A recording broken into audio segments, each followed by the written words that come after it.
Hello all brothers and sisters, welcome to my YouTube channel, Lascar Raghul. Chapter 5 of The Science of Getting Rich by Wallace D. Wattles. Recording by Majlinger.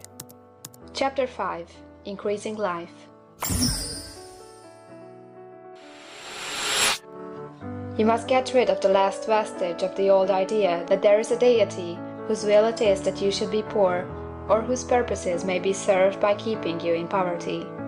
The intelligent substance which is all, and in all, and which lives in all, and lives in you, is a consciously living substance. Being a consciously living substance, it must have the nature and inherent desire of every living intelligence for increase of life. Every living thing must continually seek for the enlargement of its life, because life, in the mere act of living, must increase itself.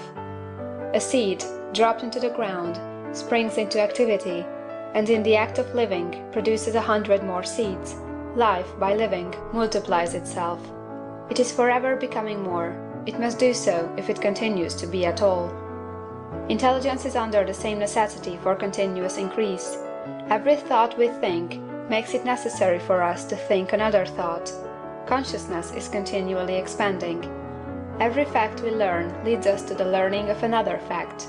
Knowledge is continually increasing. Every talent we cultivate brings to the mind the desire to cultivate another talent. We are subject to the urge of life, seeking expression, which ever drives us on to know more, to do more, and to be more.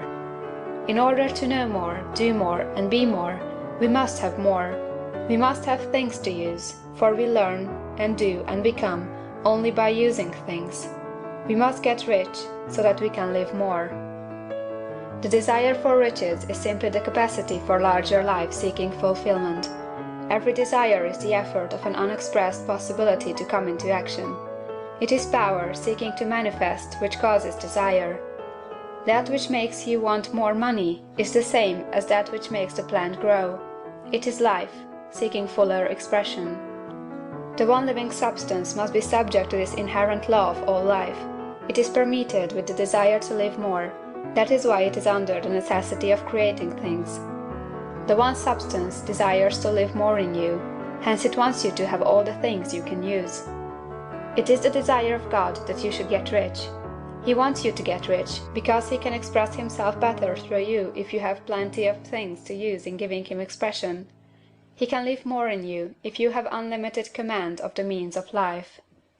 The universe desires you to have everything you want to have. Nature is friendly to your plans. Everything is naturally for you. Make up your mind that this is true. It is essential, however, that your purpose should harmonize with the purpose that is in all. You must want real life, not mere pleasure of sensual gratification. Life is the performance of function, and the individual really lives only when he performs every function, physical, mental, and spiritual, of which he is capable, without excess in any. You do not want to get rich in order to live swinishly, for the gratification of animal desires. That is not life. But the performance of every physical function is a part of life, and no one lives completely who denies the impulses of the body a normal and healthful expression. You do not want to get rich solely to enjoy mental pleasures, to get knowledge, to gratify ambition, to outshine others, to be famous. All these are a legitimate part of life, but the man who lives for the pleasures of the intellect alone will only have a partial life, and he will never be satisfied with his lot. You do not want to get rich solely for the good of others, to lose yourself for the salvation of mankind, to experience the joys of philanthropy and sacrifice.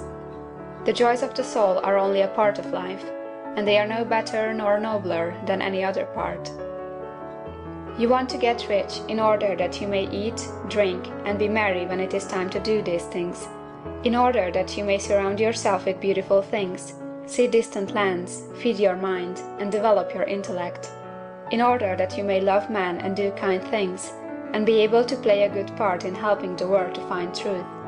But remember that extreme altruism is no better nor nobler than extreme selfishness. Both are mistakes. Get rid of the idea that God wants you to sacrifice yourself for others, and that you can secure His favor by doing so. God requires nothing of the kind. What He wants you is that you should make the most of yourself, for yourself and for others. and you can help others more by making the most of yourself than in any other way. You can make the most of yourself only by getting rich, so it is right and praiseworthy that you should give your first and best thought to the work of acquiring wealth. Remember, however, that the desire of substance is for all, and its movements must be for more life to all. It cannot be made to work for less life to any, because it is equally in all, seeking riches and life. Intelligent substance will make things for you, but it will not take things away from someone else and give them to you. You must get rid of the thought of competition. You are to create, not to compete for what is already created. You do not have to take anything from anyone. You do not have to drive sharp bargains. You do not have to cheat or to take advantage.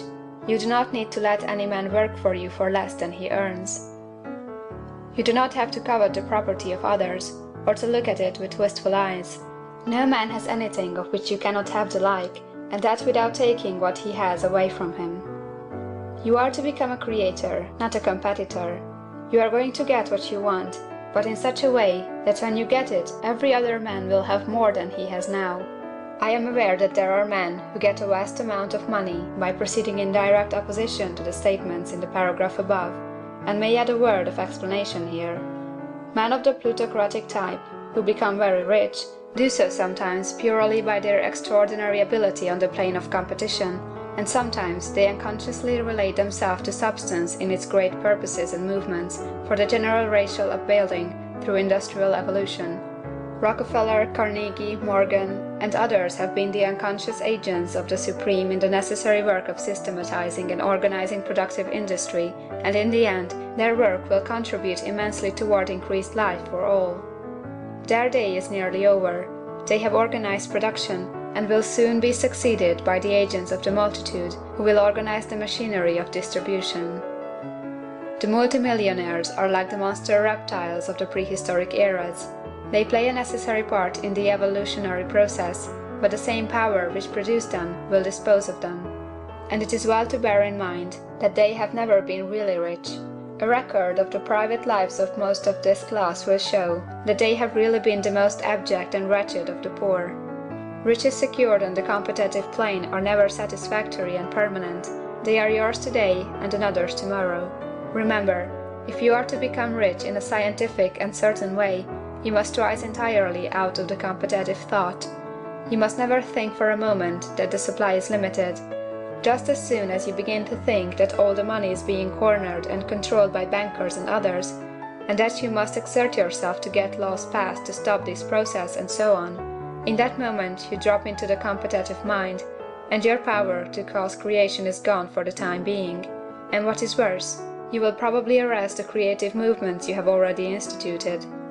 Know that there are countless millions of dollars worth of gold in the mountains of the earth, not yet brought to light, and know that if there were not, more would be created from thinking substance to supply your needs.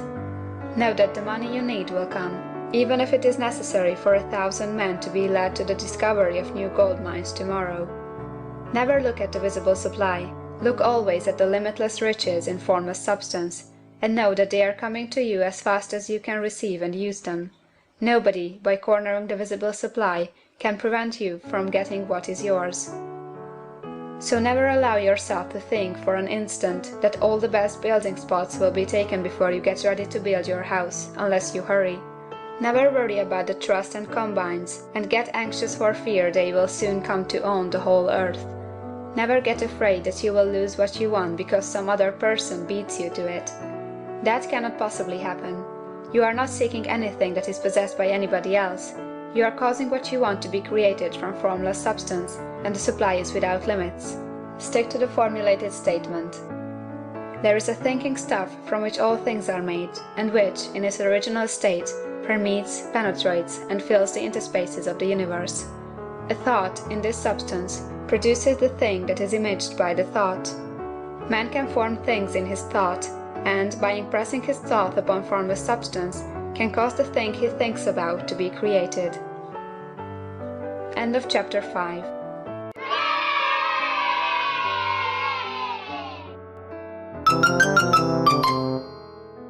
Thank you for watching this video. Thanks for your valuable time, my dear brothers and sisters.